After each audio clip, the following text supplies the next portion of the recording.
Hey, what is going on, everybody? I hope everybody is doing very, very well this wondrous and great night, I would suppose. Hey, if you're watching this on demand, you know how this is going to go. I'm going to throw a couple things at you, then we're just going to get into it. Of course, I have my ever wondrous editor joining me tonight. But just so you know, if you haven't, you need to check me out at twitter.com/lore reloaded. If anything was to ever happen to this channel, that is definitively where you need to go. Cool things going on as well as you can in Nashville, happening May 12th and May 13th. I have been invited to the Heroes and Villains Fan Fest, a convention. It's going to be a lot of fun, going to be doing a lot of stuff. And if I get enough interest, we will probably be having like a luncheon where people who like Lore Reloaded can come and hang out. It's going to be in Nashville. Anti-Trekker will probably be there as well. Hope all of y'all are doing great. And with that out of the way, let's say hi to a couple people. Got Anti-Trekker up in the house, as always, about here to troll me. Hopefully to troll me the same way I trolled him, that is to say, with money. We also got TD Bode. The real question is, will the U.S. invade Starfleet if we find aluminum tubes? They will. Crimson Call, good morning to you as well. Hainer Tim, always up in the house. Surf Nuts. It's always a party when Darren Wagner is here. I mean, when is it not a party when Darren Wagner? It's not a party. Of course, Micah Leith all the way here. Captain Jesse 1, what is going on? Rab Adler talking about tribbles being the weapons of mass destruction, which is true. All right. We also got Lil's Shy and Fatman 50. Always a fun time. Just a lot of people here. All right, let's just go ahead and get into it. So, my title, I realize, was not very clear. And I guess I need to clarify, go into it a little bit. I was having a conversation with someone in my comments, just a lovely chap, might I say. And he was talking about how it was okay for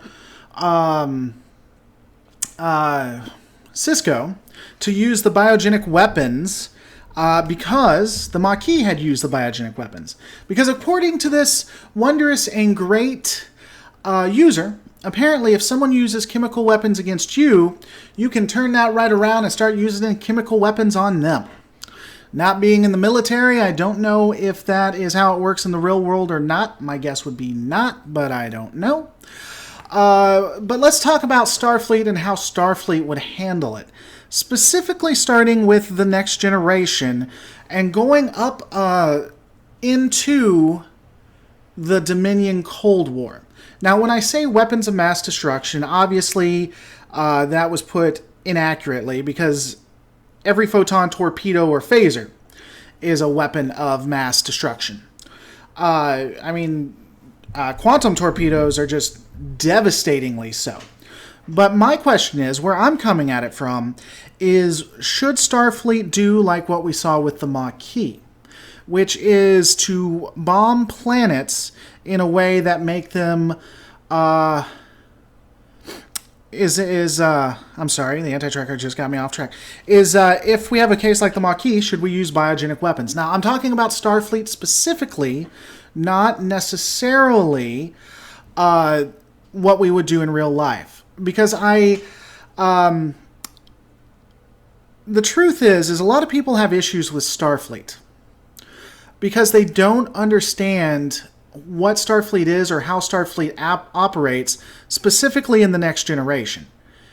It's whatever they think the world should be is what they put on Starfleet. So let's just get into that. Let's see what you guys think. Because again, in the Next Generation specifically, things like that are always looked down upon. I don't think that Cisco was looked at as the good guy when he used the biogenic weapons. And up until what happened with the changelings, it almost seems something unfathomable. But I'd love to know what your guys' opinions are. So taking a look at it, 14K Leon says, sure, why not? They had no problem with Cisco using the one, so they already are. Anti-Trekker setting the setting the world straight, setting the record straight, as it was, stating that the United States does not use bio or chemical weapons. We simply nuke someone if they use chemical weapons. So you got that. Then we have No Maquis is a non-state actor. Not sure what that means. My phone just went crazy. Yes, the Federation uses weapons of mass destruction. Let's see. In Discovery, Starfleet did use a weapon of mass destruction. Well, of course, that is Discovery. So I'm talking about the next generation. We can get into Starfleet as a whole, but I'm curious what your guys' thoughts are in specifically the next generation. Now, someone said General Rule 24. I don't know what that is. General Order 24. We'll have to look that up.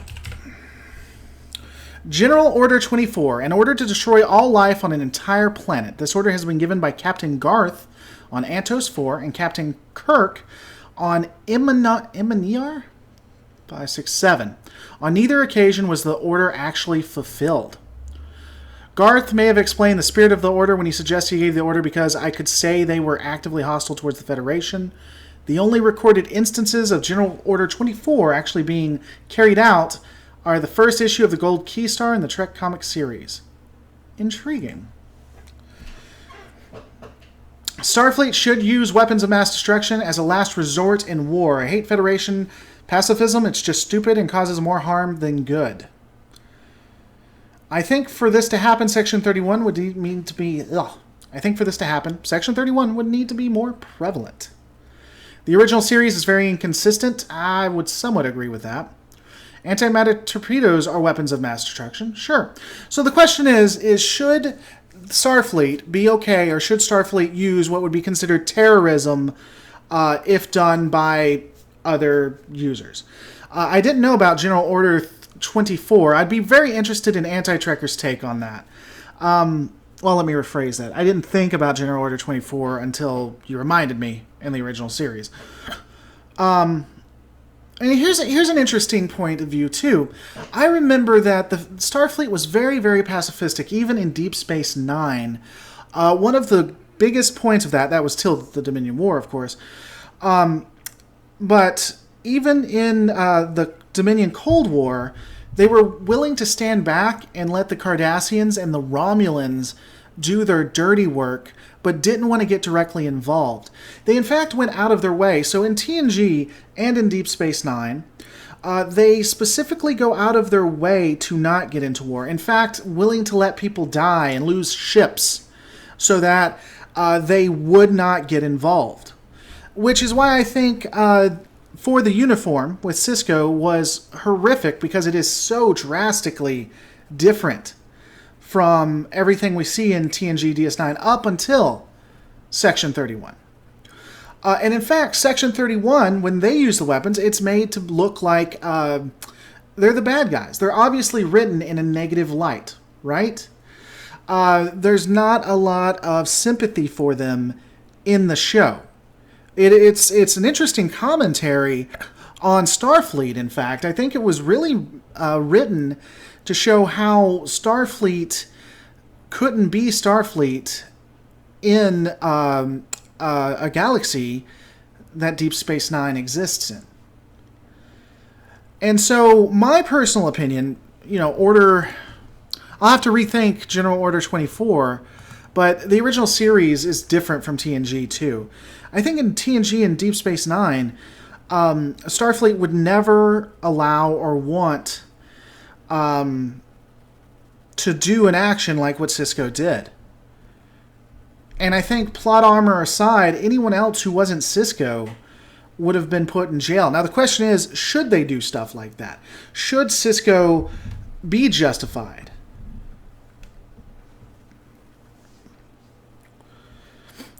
Rab Adler says, in conflict with a non-state actor like the Maquis, weapons of mass destruction are counterproductive. There are murderers and criminals, and they should be apprehended. Starfleet should use weapons of mass destruction as a last resort in war. If an enemy is unstoppable, then yes, to stop them. I hate Federation pacifism. In the Maquis, they weren't at war. Now, they were trying to prevent a war. So should they do it to prevent a war? What about during the Cardassian border wars, where it's really arguable that they just weren't willing to put in the resources required to win those conflicts? I'd be very interested. Now, Anti-Tracker, you may have already commented on this and I missed it. But what are your thoughts on General Order 24? What do you think about Starfleet in the TNG era? How would that be? 14K Lum says, I bet that if Picard was in the region, Sisko would be in the brig. I agree. I think if Janeway was in the region, hell, I think if Georgiou was alive during that time, she would have tried to arrest Sisko. Resolute Germ, in TNG, Sisko would be locked up for life and scrubbed from memory, but Starfleet hated them for leaving Paradise, so they are happy to look the other way. So, No Stride 361. Let's address this again. I'll probably end up changing my title. But WMDs are already kind of used with phasers that can take out an entire city, or the fact that matter antimatter warheads are standard. Yes, but they don't use them that way. There's once that they use them that way, from TNG to DS9. Or the good guys, the good guys use them that way. Should they use them that way? Is that something Starfleet should do? Starfleet in the original series, so Starfleet in Discovery was a mixed bag. Let's start at the beginning. In Enterprise, Starfleet was the new kid on the block. They really couldn't push their way around. They weren't against using violence if they needed to, but for the most part, they couldn't do anything. Discovery's a mixed bag. Discovery, they claim to be this organization of explorers. That's all they ever want to do. They just want to explore. They just want to move on. And then when they're ready for a fight, they go about as far as you can go. They're willing to do what's necessary, even before their backs are backed up against a wall. And then when they're backed up against the wall, they're willing to destroy an entire planet. In the original series, I think that's the most reasonable view of... in the original series, I think that's the most reasonable view of what Starfleet should be. Generally and mostly a organization that is willing to fight, creates vessels that they use for exploratory, but have their own vessels that are made for military use, that can bump up against whatever needs to be done. A true military with a science department that's bigger than what we usually see.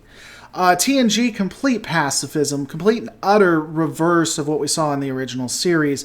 Deep Space Nine starts out that way, goes through most of its run that way until the Dominion War. Then it starts turning around. We see that the pacifism Starfleet had gets them utterly just thrashed for the first year to 2 years. And then we see a Starfleet that is even past what we saw in the original series.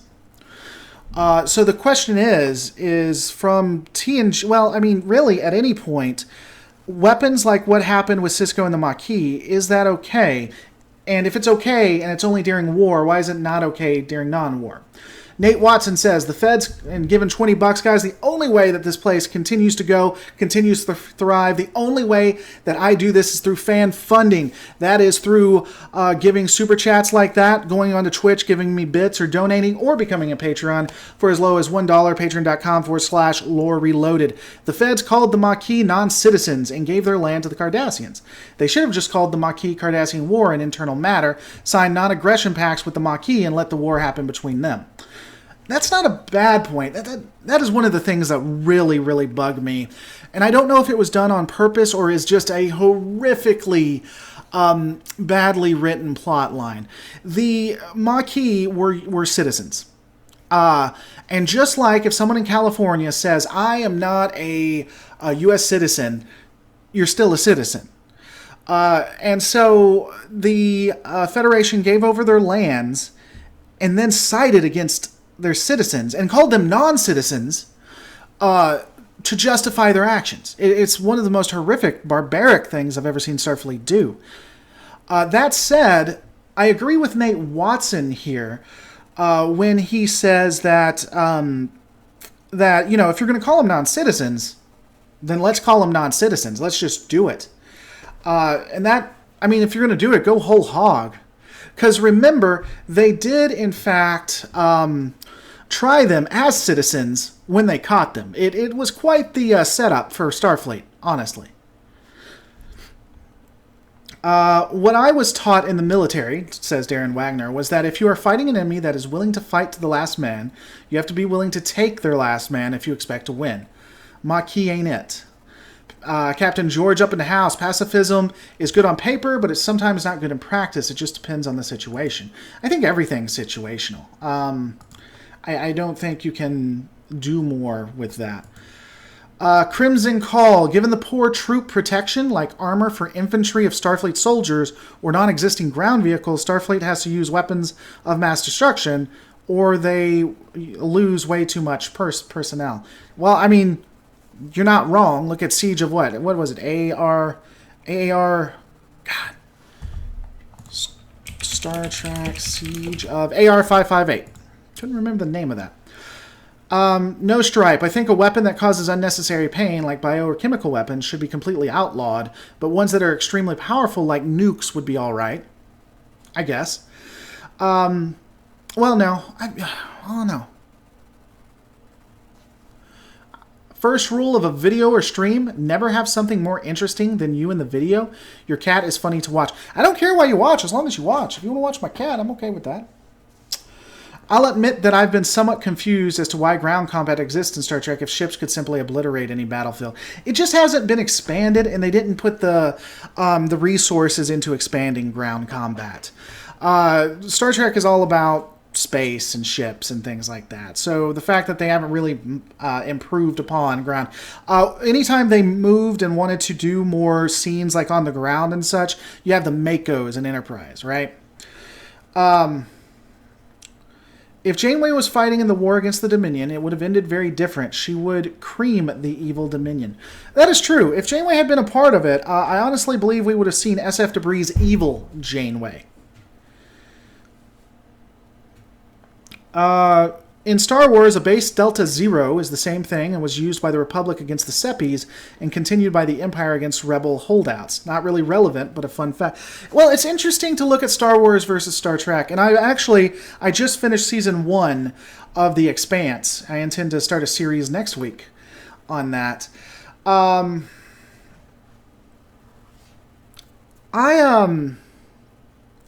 It's simply not Starfleet. It's just not. Starfleet doesn't do things like that from TNG on.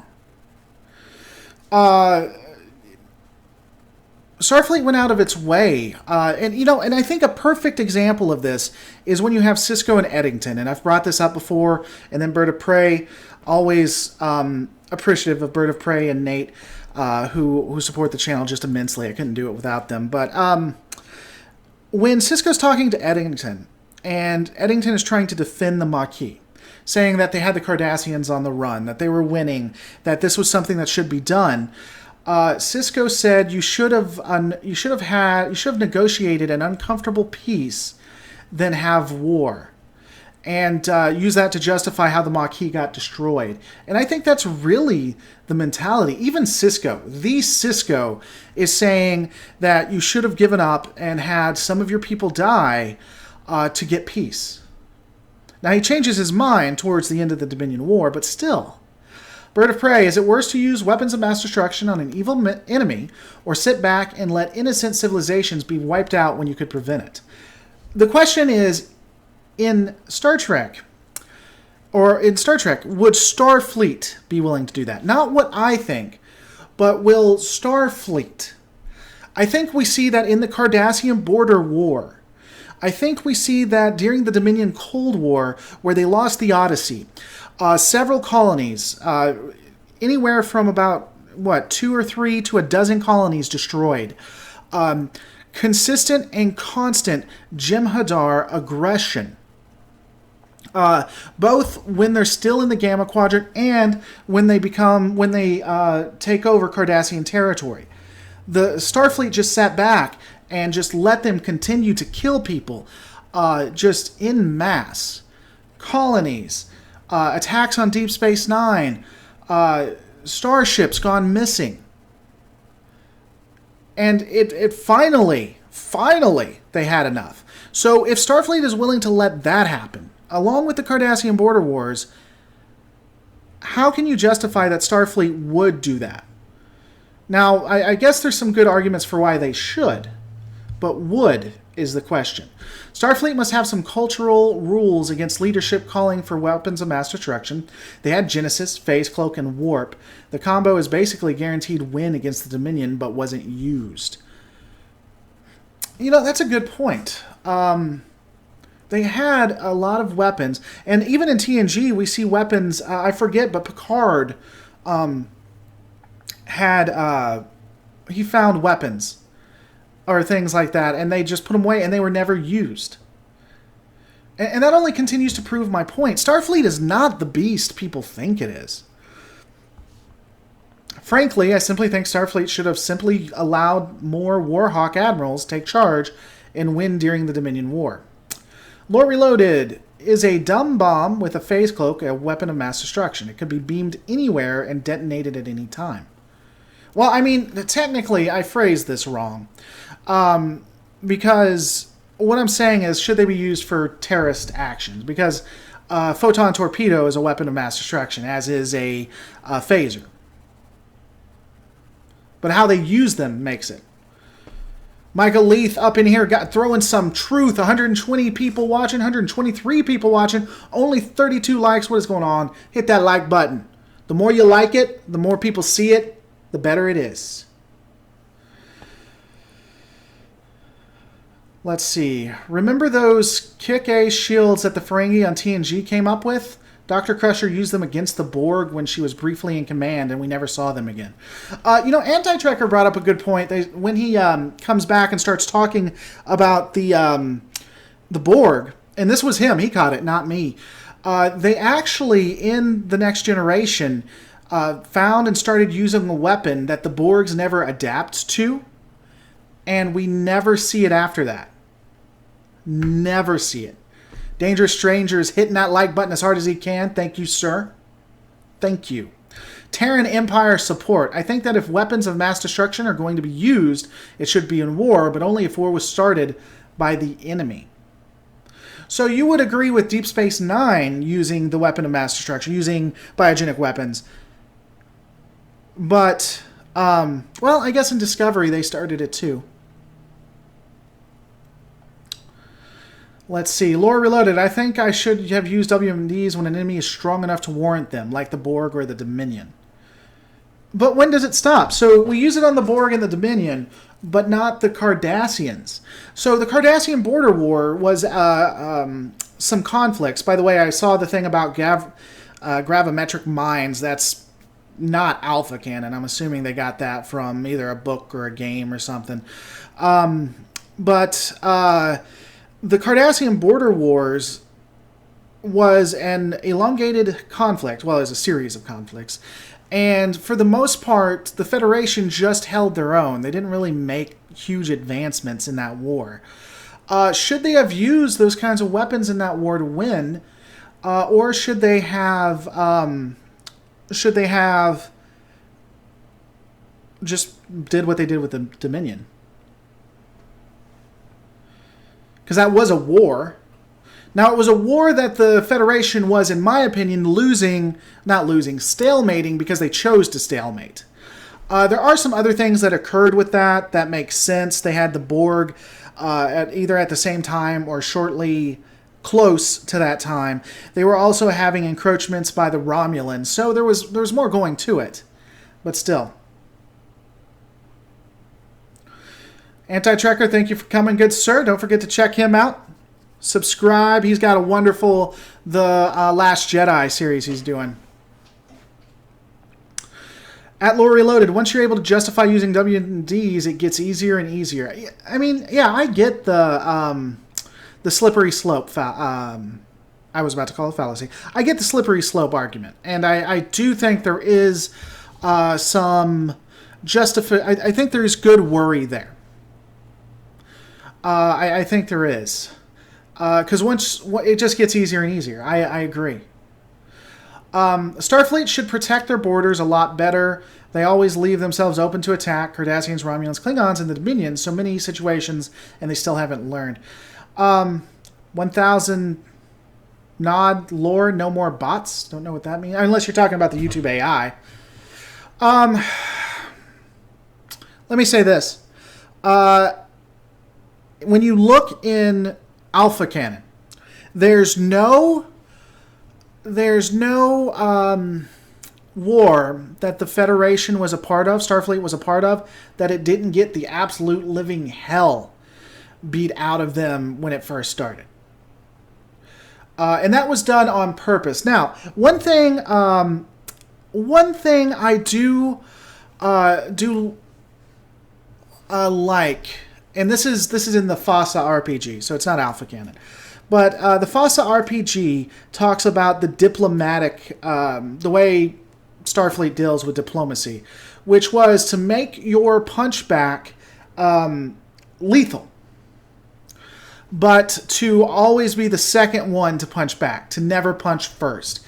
That's very Starfleet, in my opinion. James Myers, all right, we're about to get into real politics, see how well we go with this, probably not far. It's like Hiroshima and Nagasaki if we hadn't atom-bombed them. Millions of troops were projected for the invasion of Japan. They never used against, but prevented much loss of life. Yeah, I mean, that has in recent history been, there's been some challenge to that, but that has been what people say. If it saves more lives, should they do it? Nate Watson up in the house, WMD should only be used when the alternative is more loss of life. The U.S. approved nukes with assurance that it would cut the length and body count of World War II. Perhaps the Federation should have a similar policy. Yeah, they, I don't want to get into it. I will say that that's interesting to research into. There is some debate and challenge to if the United States really needed to use those nukes or if it was a show of power to get people off our back. And I'm not going either way. It's something to look into. But going on that premise, should Starfleet do it? I mean, it kind of goes back to that discussion we had on, what was it? Was it Wednesday? Talking about the Cylons. Because there's going to be innocent people you're going to hit. There's going to be innocent people you're going to kill. And I think that that's a pretty tough decision. The only one I wouldn't have a huge issue with doing it, I'd always have an issue with it, obviously, but one that I think that it would be easier to pull the trigger on would be the Borg.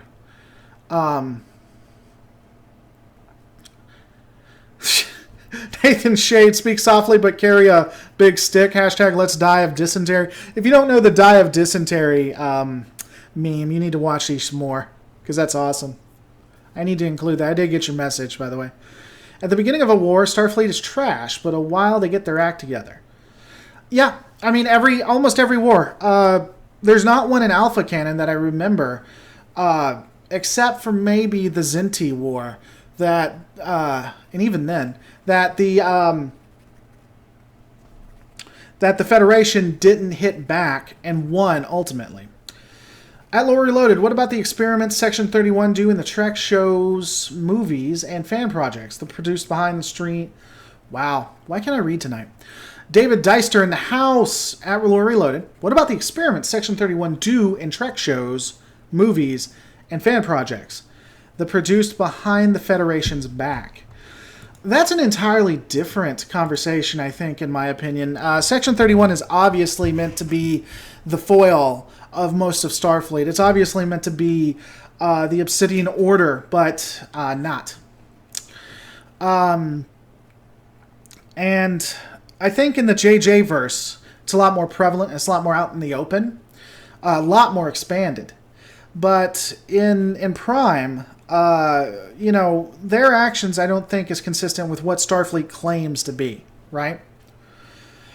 How will transwarp change the Federation if they are first to develop it? And what if another developed it first? How will the Alpha Quadrant change?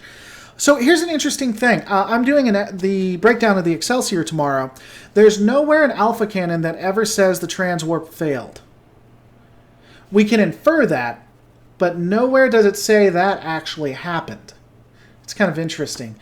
With transwarp, I think that it wouldn't change it too much because of the way Starfleet operates. I do think that they would share the technology. Ultimately, everyone would have transwarp, I think. When you release merch, you need to make a shirt with your editor on it. I will. I definitely will. At Lore Reloaded, I think a missed angle could be the diplomatic effects of using a WMD down the road. I doubt any race that had a planet cracked by the UFP would ever be interested in joining later. Well, I think that you could. I think you could make the argument that that would change what Starfleet pretended to be, and I wonder if you would have any.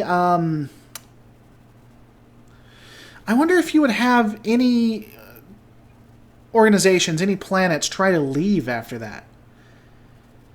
What with so many different diverse planets, some of them can't be okay with that. And I wonder what would have happened if in Section 31 they had discovered what they did to the changelings. Or wonder what would happen in the Pale Moonlight. I sincerely think that you would have had near Civil War, if not Civil War. Lore is about to sell merch like a god church. Like a god church? Okay. I don't get the reference, Captain George. Josh Street at Lore Reloaded, was the Founder verse made by Section 31, or was it just was the Founder virus made by Section 31, or was it just Starfleet Medical made it and they just turned a blind eye? Section 31 is my guess. Section 31 made it. They made it before the war even began, actually. Captain George, LOL, I got him to say it. I guess I can't read anything Captain George says. Gone, buddy. Gone. Rab Adler, Vulcan is out. I think that if we had weapons of mass destruction, Vulcan would pull out. I completely think that would happen. Daniel Smith, why doesn't the UFP planet have every UFP planet have dockyards to build ships and repair? Probably because it's a communist country or a communist organization, government that wants to keep everybody under their heel. Or I don't know. They just didn't want it. They're being supplied by all the other ones. You know, Utopia Planitia apparently can pop them out like Pez dispensers. How is using nukes any worse than firebombing cities, which kill a lot more than the nukes ever did? I'm not going to get into that too much. I would say nuclear fallout has a worse, down the road, has a worse impact because it continues to impact people for generations upon generations. WMDs are justified if it is used against xenofilth. Hashtag humanity first. Also, George made you say some lyrics from a Jake Paul song. 1 second, guys. Let's see. Captain George. Let's see. Put user in timeout.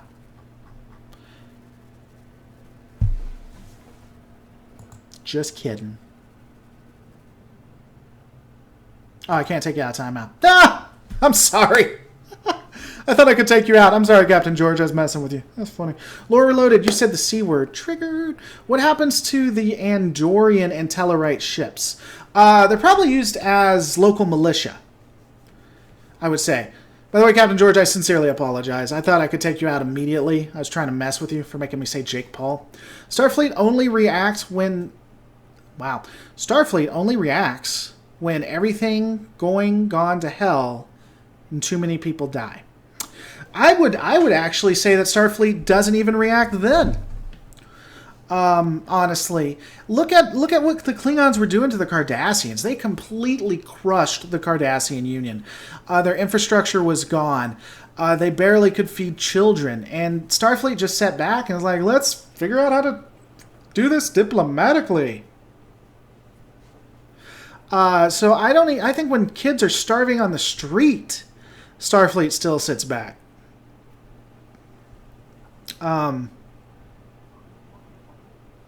So I don't know where to go from there. I do think the Klingon Empire would use WMDs if necessary. Cardassian Union for sure. Romulans would, but they would keep it in the keep it on the back end. Dominion are known for doing it. They don't even hide it.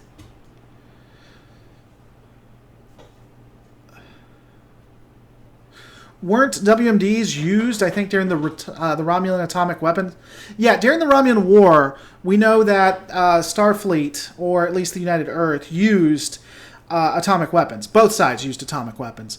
But I think that's really what they had available, which kind of makes it intriguing into Discovery, because Discovery wasn't too far past that.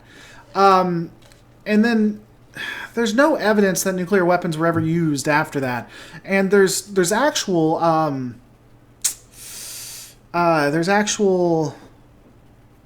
evidence and dialogue that makes me believe that photons were more powerful than nuclear weapons ultimately.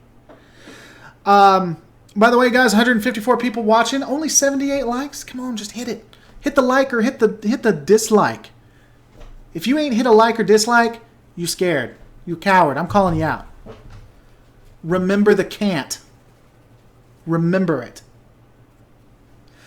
In the Chase TNG episode, a Klingon bird of prey destroyed an L-class planet just to hide the progenitor evidence. Huh. Okay. That's a good point. A use of an Omega weapon against the Borg to destroy the subspace in Borg territory to slow them down would be fun. Defeating the Borg using their god. That would be an interesting take. I completely agree. By the way, let me go on and scroll real quick. Sorry, at Captain. Where's George? Let's do this. See, now I feel bad. Everybody, say, "We love you, Captain George," for me to apologize to Captain George. Because I feel bad about that. And he's probably gone. He probably hates me now. Just from what Kirk said about the Enterprise weapons, wouldn't that count as weapons of mass destruction? Yes, we've agreed that that is weapons of mass destruction. At Lore Reloaded, have you seen the fan-made Excalibur-class ship? It's a 2K meter-long ship and rather pretty. I haven't. Send it at james@lorereloaded.com. Captain George has been banned for life. No, he hasn't. Let's see. I think it needs to be done, the Cisco in the Pale Moon Light. I think what needs to be done is like what happened in the Pale Moon Light. Something you regret doing, but it's necessary. Yeah. I concur. I think we're probably going to end it pretty shortly. This went a little bit faster than I thought. But I'd be curious what your guys' thoughts are, where we can go from here. I'm thinking about starting to switch these Geek breakdowns up, but it'll depend on if people show up or not. I'd love to do some Expanse. I'd love to do some Star Wars. Anytime I do that, it seems like no one shows up. So if you guys are interested and want to do that, then definitely let me know. But yeah, I mean, on this, is there anything else you guys would like to add? Anything else you'd like to see? At Lore Reloaded, didn't a Cisco attack a planet with a bioweapon? Shouldn't he have gotten in big trouble for that? Yes, Patrick. In my opinion, he should have been in jail for the literal rest of his life. Literally.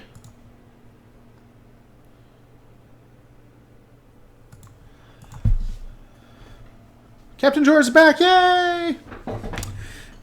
Nate Watson, Starfleet's attitude to WMDs may originate in pre-Fed conflicts. The wars during the time of Surik and Earth's World War III, both weapons of mass destruction. You know, someone said this, and I really think that, and if I remembered the name, I would tell you guys.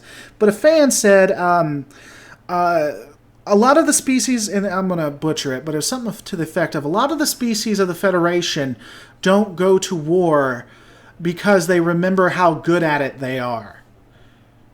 I do think that is somewhat how Starfleet and the Federation are. And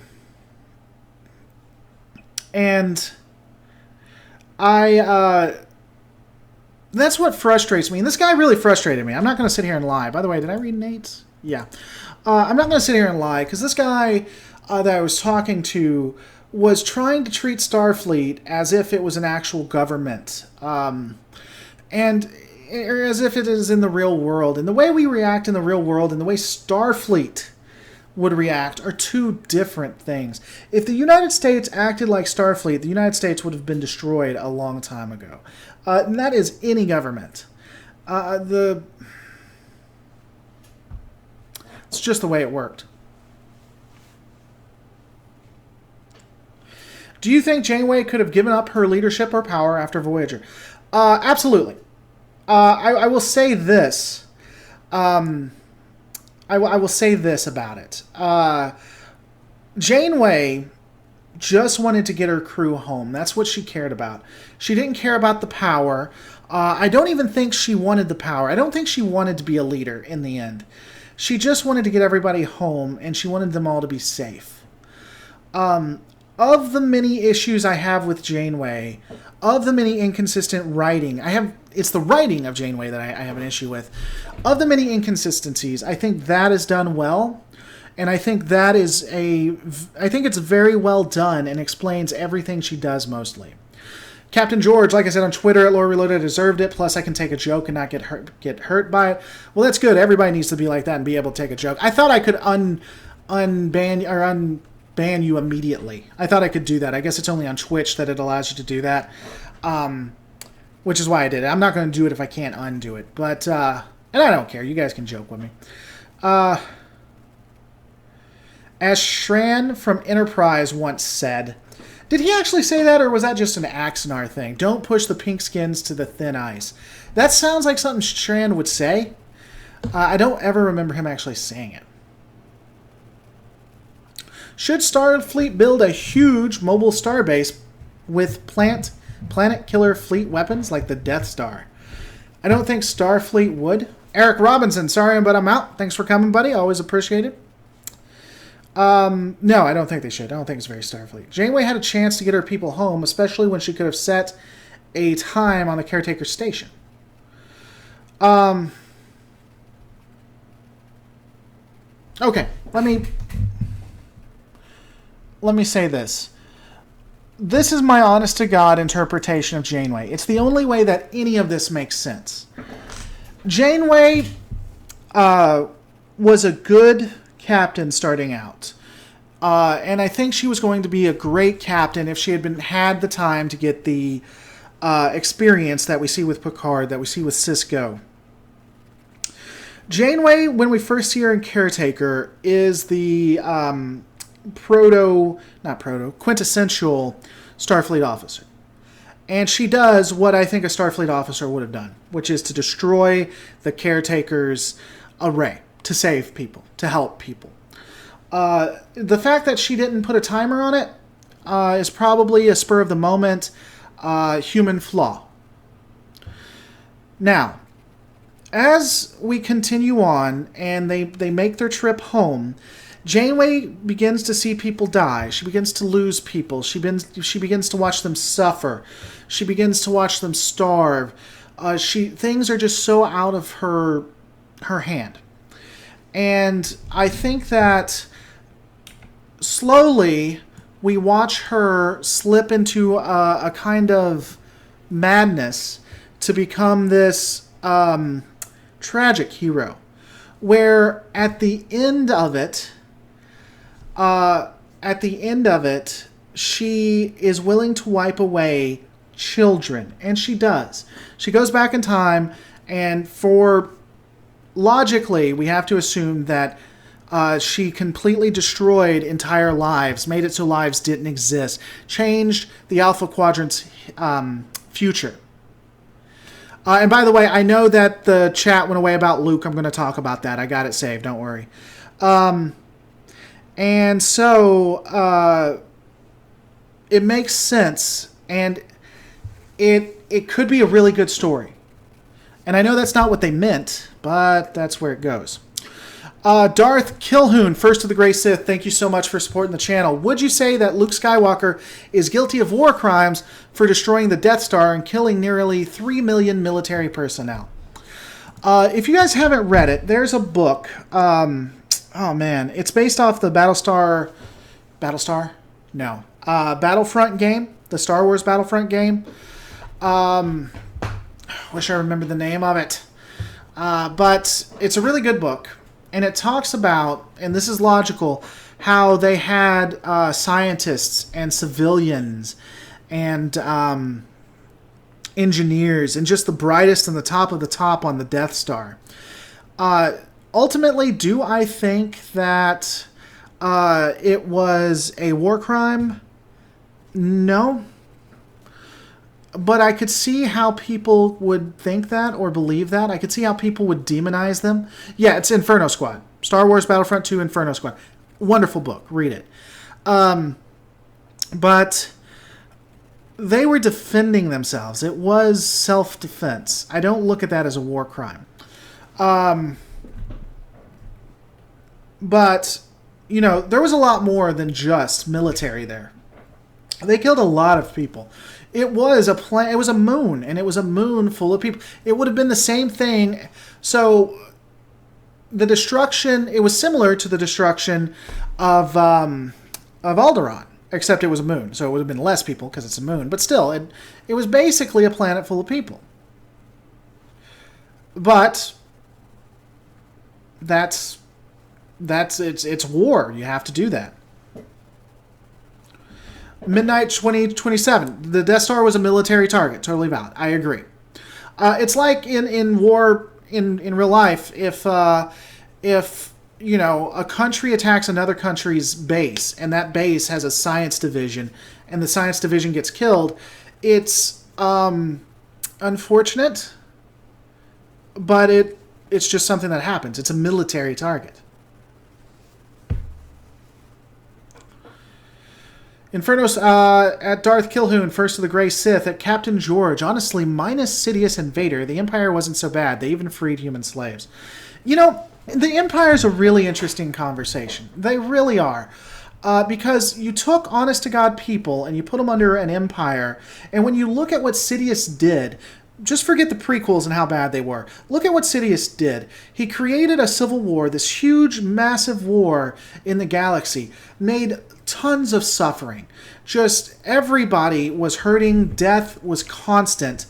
And then he offered salvation.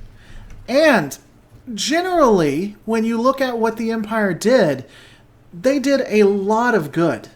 Just helped out a ton of people. They stopped the war, and they brought peace and civilization back.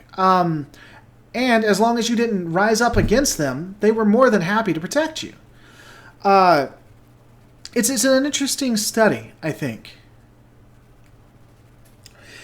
Hey, Adlor Reloaded. Hey, really enjoy watching. Did we talk about Starfleet using genocide on the changelings kill the whole race? We discussed it a little bit. Was Starfleet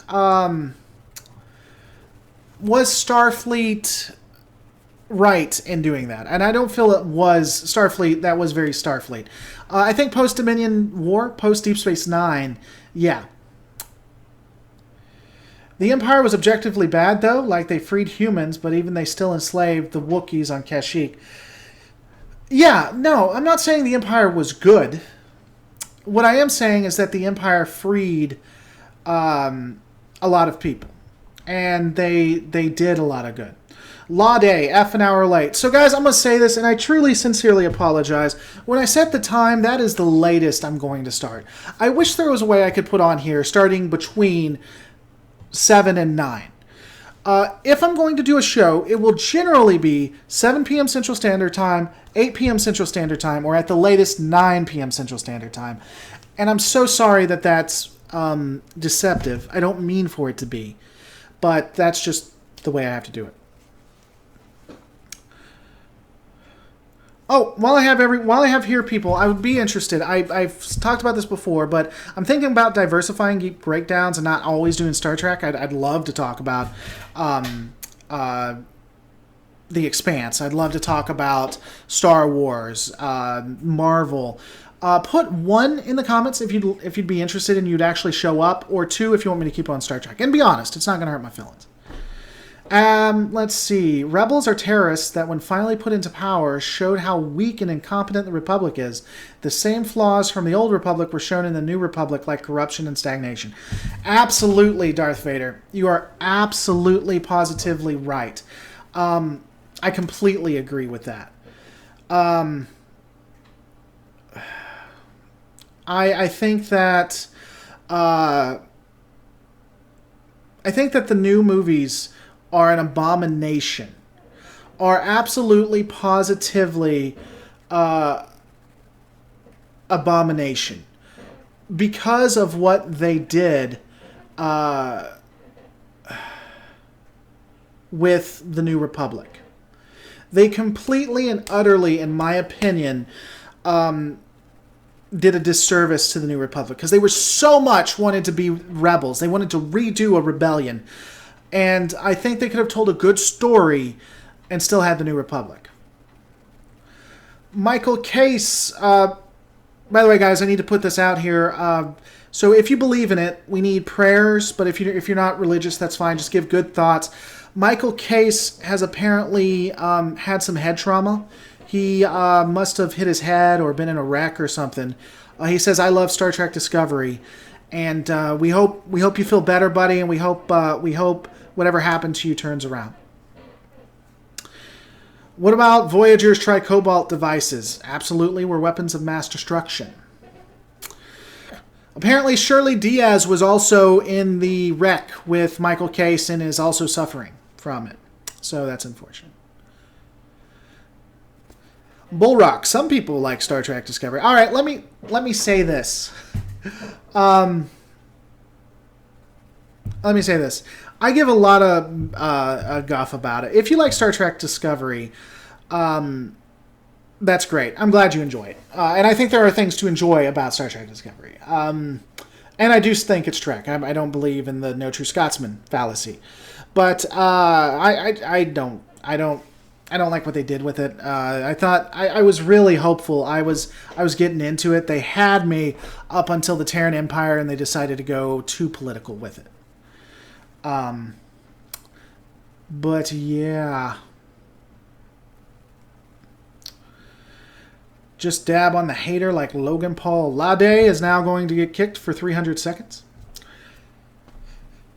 All right, guys, you got anything else? I think we're going to end it here. I got to finish up the video for tomorrow. By the way, if you like the videos and you'd be interested in seeing the videos with clips, you should consider becoming a patron at patreon.com/Lore Reloaded for as little as $1 a month. You can see all of the clips and stuff. It really adds a lot to it. I've gotten a lot of good feedback from my patrons. You don't have to. I eventually show them live on my website, or will eventually. And they go live on my Patreon, so just go to my Patreon. You can actually see them now, about 5 days after my patrons get to see them. I'm really horrible with this capitalist thing because I don't... anything I paywall, you eventually get to see. I'm horrible at this paywall thing. Would you agree that Discovery is like Synthel of the Trek series? No. I would think it's worse than that. Alright, guys. I think that is where I'm going to probably be ending it. I do want to thank you guys so much for watching. Don't forget to rate, comment, and subscribe. And of course, I'm going to see you on the next Lore Reloaded.